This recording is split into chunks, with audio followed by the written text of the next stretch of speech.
come to East Tennessee from all over the country hoping to see a black bear like this. But they're not just in the Smokies anymore. I don't know if it was looking for food and water. Joanne Sidwell lives in a residential neighborhood just off I-40 in Cookeville. A few months back, the retired phone company worker was on her way home on Bunker Hill Road in the city limits when she was involved in an unusual crash. I saw it in the corner of my eye, and then it just ran across in front of my car, and of course I slammed on the brakes, but I still hit it. Sidwell hit a black bear cub about the size of this one. The bear apparently wasn't badly hurt. And it just kind of tumbled a little bit, and then it took off, went back. There's woods behind the house, and it went back in the woods. The encounter did $1,500 worth of damage to Sidwell's car. Police and the guys at Julian's, her local body shop, were a little skeptical until others reported seeing the bear too. Deer hits are pretty common, dog hits. We've even done some raccoon hits. But this is our first bear hit. Black bear have also started popping up on game cameras in Middle Tennessee.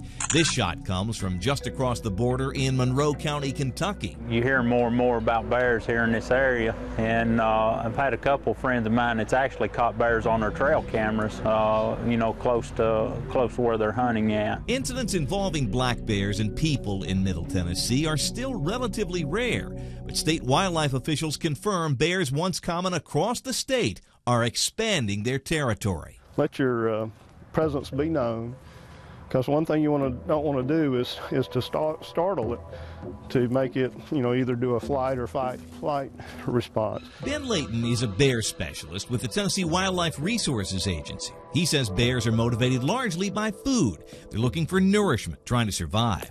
Right now, black bears are particularly active, trying to put on weight to help them make it through the winter, and that could bring them closer to you. People feeding their pets on their porches, putting out dog food, on their porches out or outside situation where a bear can smell it and a bear can get to it is bad, because that's going to lead the bear up to that food source, which is those people's backyards or back porches. For the most part, experts say bears are leery of people. You're most at risk, they say, when a bear starts to associate you with food.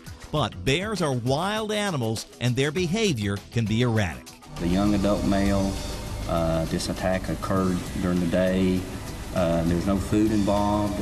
This bear was not previously handled as a nuisance bear or anything like that. There have been 2 deadly black bear attacks in Tennessee. In 2000, Sevier County schoolteacher Glenda Bradley was fatally mauled in the Smokies.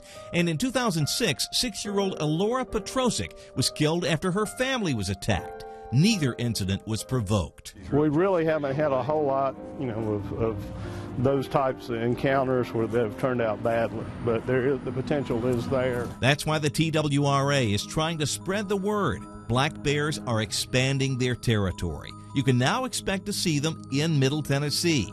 And depending on where you live, you may one day have to take the same precautions to keep bears out of your trash as you do when you're in the Smokies.